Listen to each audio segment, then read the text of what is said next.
Evil Dead rose, and now it's going to burn. All right, we're going to be talking about yet another venture here into the Evil Dead universe. And let's start here with the IMDb plot. After the loss of her husband, a woman seeks solace with her in-laws. As one by one they transform into deadites. See, that probably wasn't a good idea. She comes to discover that the vows she took in life survive even in death. All right. Yeah, not a good idea. She probably should have taken some time alone instead.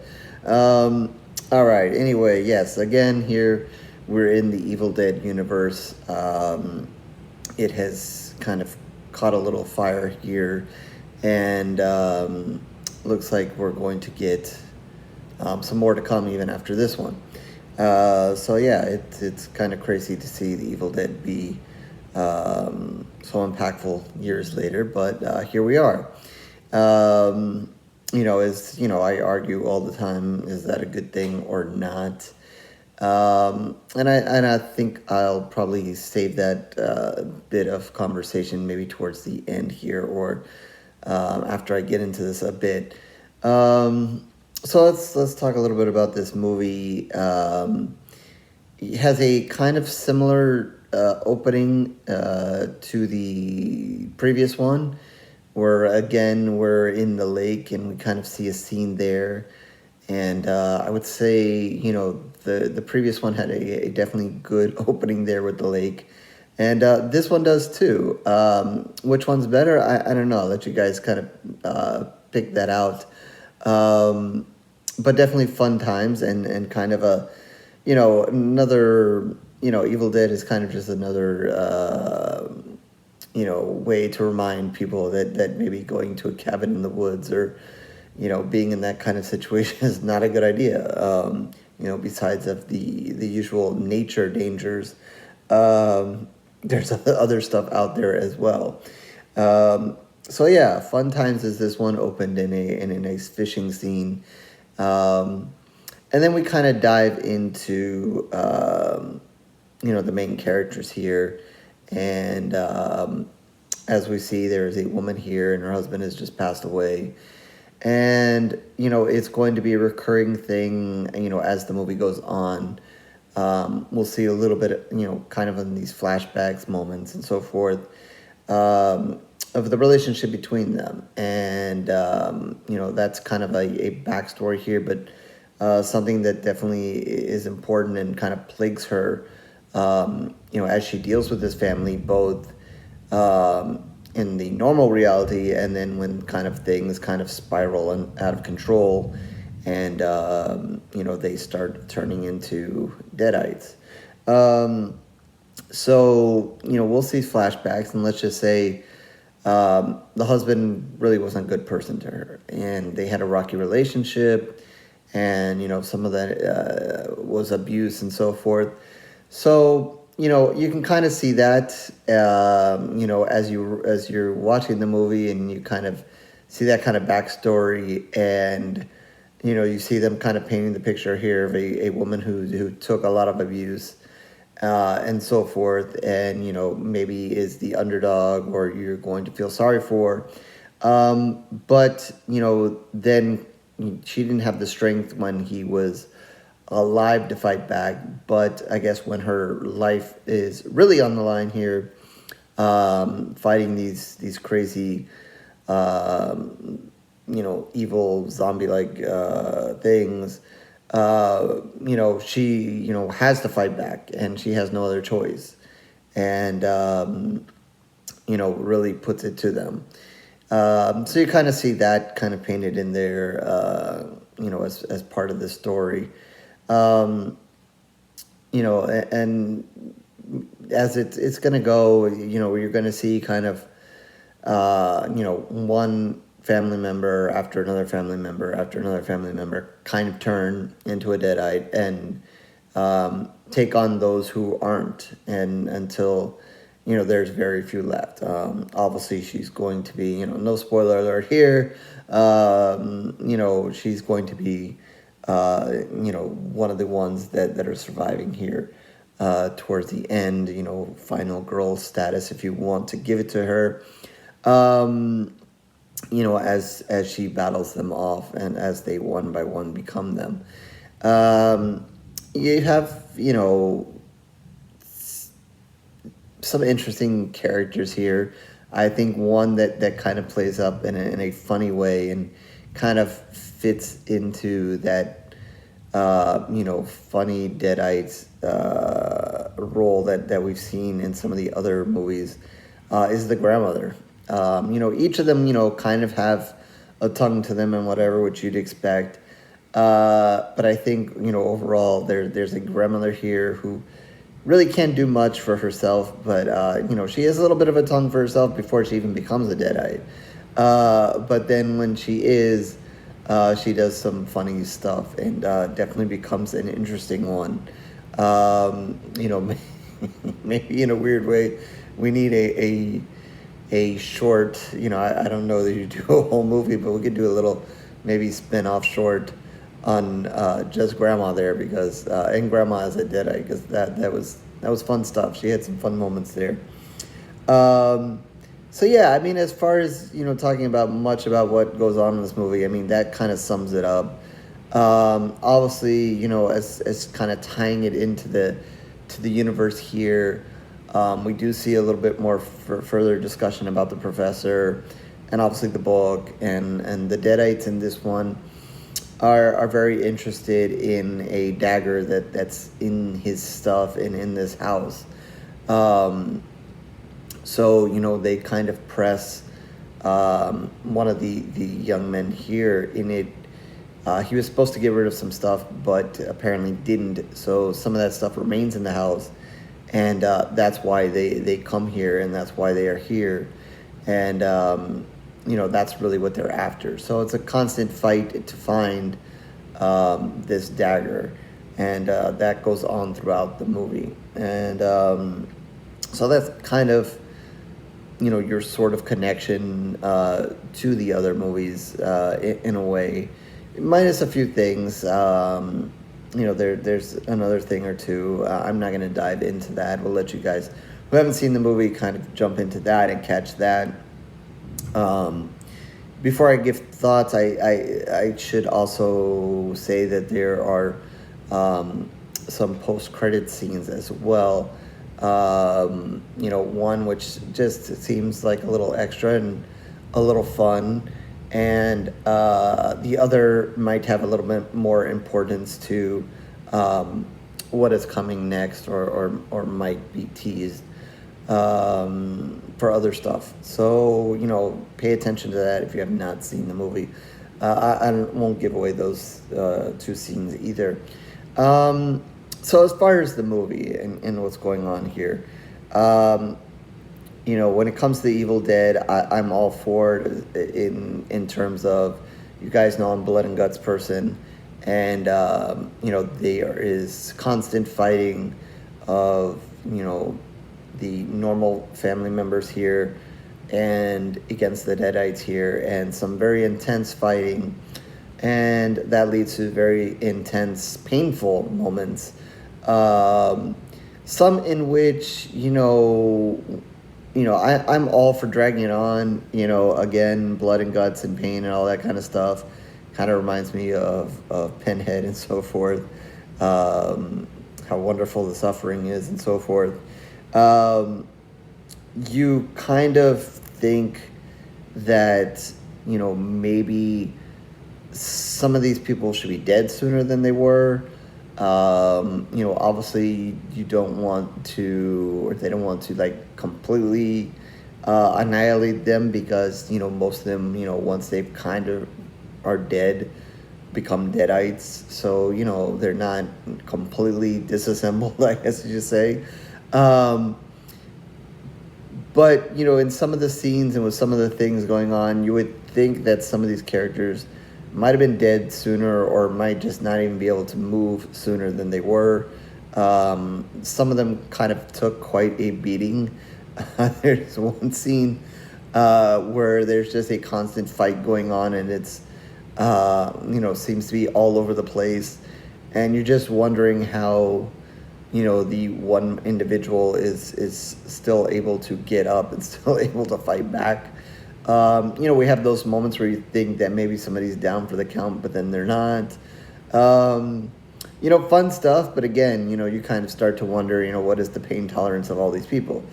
Again, fight for survival and so forth, I guess that kicks in. And of course, if they died easy, then I guess that wouldn't be fun either. Um, so yeah, there's some, in typical Evil Dead fashion, there's some painful moments, some hurtful moments that might make you cringe and all that stuff, and maybe for some look away. For me, it had definitely my attention. So I enjoy that, and I definitely enjoy that. That's a big part of my Evil Dead experience. Watching that and watching the blood and the pain and so forth, and that's all fun. And as a horror fan and a horror fan for blood and guts, I enjoy that, and that is a strong point of the movie for me.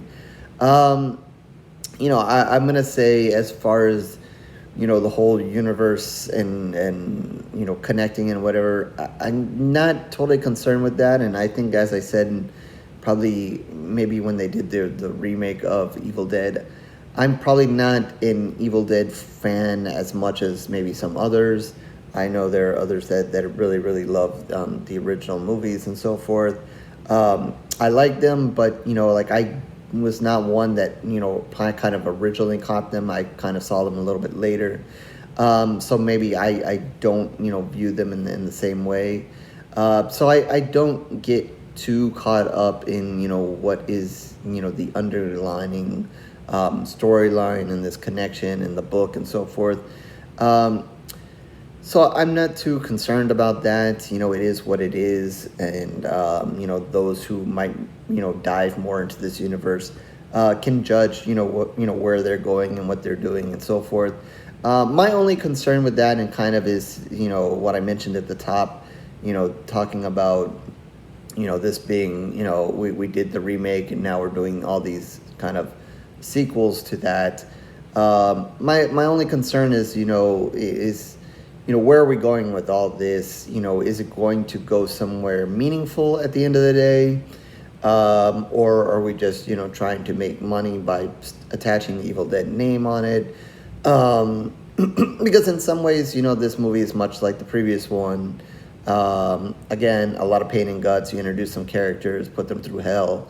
Deadites come and whatever. And then you have, this brief, somewhat connection to the whole storyline here. But, at the end of the day, are we just going to drag this on where, we have, some good movies and intense moments and whatever, but at the end of the day, it just ends up not making sense at the end because you just drag it on? Or are we working towards something that's going to make sense and put together, a good franchise of movies? And that's kind of my concern. And in a weird way, I connect it to kind of like where we're going with Scream. Like, if you guys have seen my Scream reviews, I'm not, the biggest fan of kind of dragging this on, and every movie is kind of the same at the end of the day.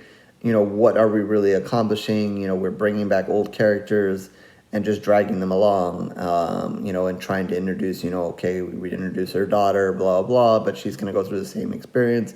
But all the movies at the end of the day are the same thing. We have a killer here, or I should say killers, and, it is the audience's guessing game to figure out who the killers are. And, we have a bunch of horror tropes and, rules to follow of horror, blah, blah. But if you break down, a lot of these movies are just the same thing over and over. So I just don't want to kind of see the Evil Dead kind of feel like that at the end of the day. Like, whatever they kind of conclude, or when we kind of, maybe get that break before they either do another remake or decide to go in a different direction, we're going to kind of take a step back, look at it and go, hey, these movies are kind of the same thing, with, a slight difference here or there, but, it didn't really go anywhere. So, while I'm not, again, maybe the hugest fan of this, franchise like some others, I do want to see, like, this go somewhere important, or at least make sense in the end. Especially, for fellow horror fans that do love this, because, you don't want them to feel that frustration as well. So, because again, like with Scream, I'm a fan of the original, and many moments in some of the ones and so forth. But at this point, I think they're just dragging it on for no reason, and I don't want this to end up kind of feeling that way. So, hopefully they have some good things in store for it and where it goes.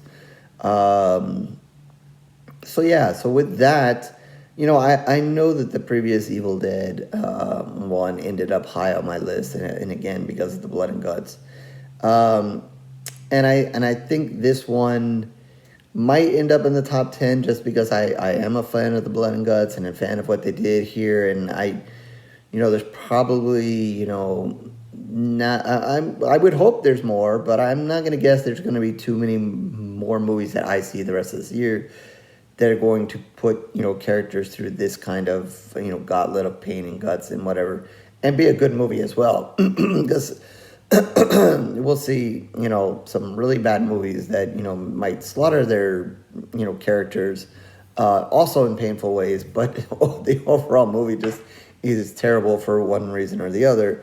But to have a good presentation, a good movie, a good filmed movie that makes sense and has some good acting in it, and have that level of pain, I don't know that I will see too many of those. So I'm going to guess it does. I think maybe I don't feel the same way about this movie as the previous one, just because of that. It seemed a little similar. And again, why I get concerned about the further this going on, the further, we're seeing a, similar pattern, and it's just the same movie basically over and over. So that kind of, as much as I enjoyed this movie, I don't think I have that same feeling I did, with the previous one. And I think, maybe with the previous one, maybe I didn't have that, because it was such a while since the remake came out, kind of had that break, so it kind of seemed refreshing. So you're excited to see it and excited to feel that pain and bloodshed that went on in that movie. Where it, was maybe just not the same here because we just saw, a couple of years ago, the other one. So, if that kind of makes sense. So with that, I don't remember what, and I should have looked, and I never look, and I tell you that all the time, what I gave Rise. But I think I'm going to go with Four Pools of Blood here. Just, like I said, strong on the blood and guts and the pain and whatever. And obviously the interesting weapons of choice. Interesting showdown at the end, I should have mentioned as well. I don't want to give that away. If you haven't seen the movie, probably give or take guess what's going to happen in a way. But that was definitely interesting stuff, and made for some dramatics there at the end. And of course, the hero here, the final girl here, has to choose a nice little weapon there. So we had a nice little weapon to kind of use. Dramatics with that. So it's another thing to kind of tie in and appreciate as well. But yeah, again, I don't think I can go more than Four Pools of Blood just because of, feeling, that feeling of I've seen this before and it's, similar and the same. So with that, I'm going to give it Four Pools of Blood out of 5 and really hope that, with whatever is coming next, whatever they have planned, maybe, we can include the pain and the blood and the guts and still kind of, maybe change it up and give us, something new or connect it more to, where this overall universe is going and so forth, as opposed to it being a little bit in the background. And just be a stronger connection and just feel that this is going into, somewhere. As much as I want to see a bunch of characters get slaughtered again in a similar type movie, which, again, would be fun, and we could have another fun opening scene in the lake. Let's try to do something and go in a direction, different, a little bit newer and so forth. You know, I don't know what that is. I'm not going to guess what that is. You know, that is for the universe to figure out. But let's do it before this just takes, you know, a walk off the cliff, and so forth. So with that, we'll wrap this up. HorrorStoryReviews.blogspot.com is where you can find all of my reviews, written and video. Certainly tons of video reviews for quite a while now, so you can like and subscribe and do everything else that everybody does here on YouTube. If not, no worries. It is okay. I thank you for your time regardless. Blue Sky, Facebook information down below, so you can reach out to me there. Definitely in the comment section, you know, your thoughts on where the Evil Dead franchise kind of is in your mind, and where it's going, or where you would like to see. I'd be interested in that, especially for those that, you know, might be a little bit into this universe more than I am, and definitely would like to see, you know, where you stand. Are you just, maybe you're just completely happy with it, and that's fine, and or maybe I'm just missing something. You know, I would definitely like to be clued in. So with that, I will catch you on the next review, horror fans.